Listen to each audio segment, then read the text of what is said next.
It was once the most important name in gaming. A story, a sound, a feeling that defined an entire generation. But if you look at it now, something's different. Not gone, not forgotten, just different. And the reason why isn't as simple as you think. Once upon a time, Halo wasn't just a video game. It was the video game. It was one of the reasons you convinced your parents to buy that big, chunky Xbox.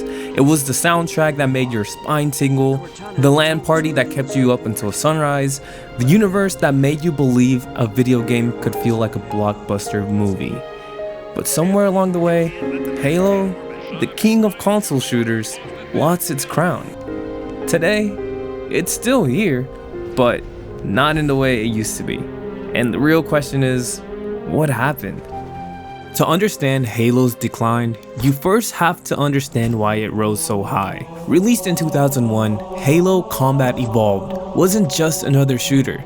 It redefined what shooters could be on consoles. Until then, first-person shooters lived mostly on PC, but Bungie's revolutionary control scheme, combined with wide-open sandbox environments, instantly changed that.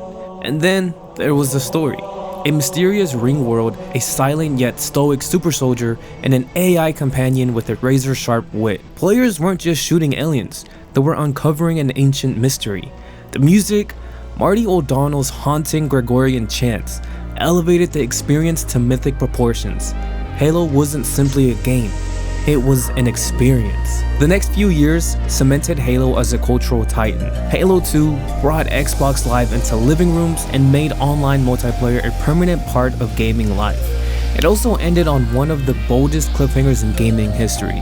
Frustrating for some, but unforgettable for many. Halo 3 then became the apex of the series. Millions of players, midnight launches, TV ads that felt like a movie trailer, and a multiplayer suite so addictive it became a lifestyle. This was Halo at its highest high. It didn't just have players, it had a community. Forge mode let fans create their own maps, while theater mode turned epic plays into shareable stories. At the time, it felt impossible for Halo to ever fall. But no empire stays on top forever.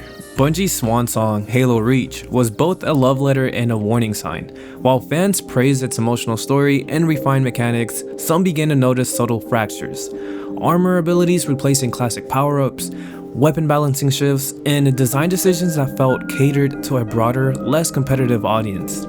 Then came the bombshell. Bungie left. Halo was now in the hands of 343 Industries, a brand new studio created by Microsoft to continue the franchise. The transition worried fans, but hope remained. After all, this is Halo. How bad could it get? Halo 4 was 343's first test. Visually stunning and narratively ambitious, it introduced the Forerunner Prometheans and gave Master Chief more emotional depth. But it also brought sweeping changes to multiplayer. Loadouts, killstreak rewards, faster movement, features that felt suspiciously like Call of Duty. Longtime players accused 343 of abandoning Halo's unique identity in favor of chasing trends. The community was divided. Then came Halo 5 Guardians. The marketing promised an epic Chief vs. Log rivalry, but the campaign barely delivered on that premise.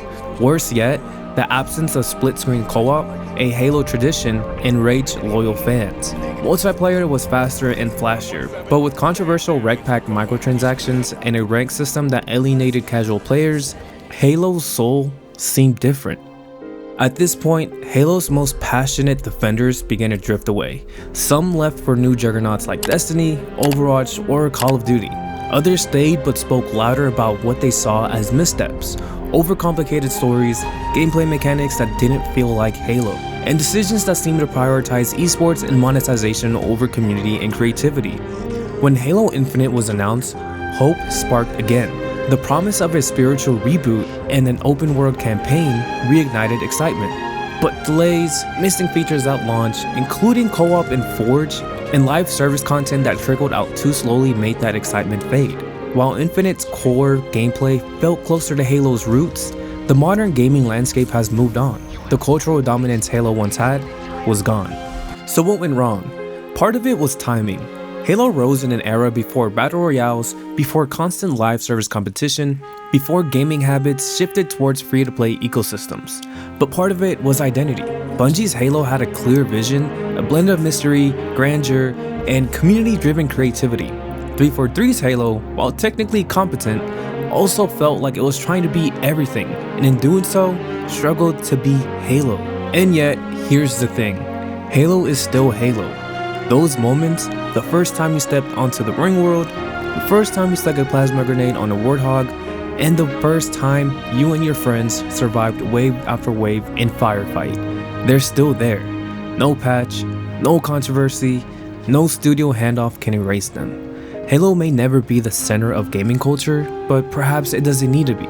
Perhaps the real legacy is that it showed us what gaming could be when heart, community, and ambition come together.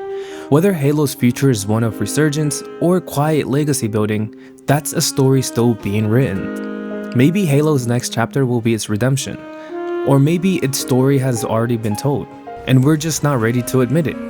Either way, the answer to what went wrong isn't just about Halo. It's about how even the greatest empires can fade, not in a single moment, but in a series of choices you only recognize when it's too late.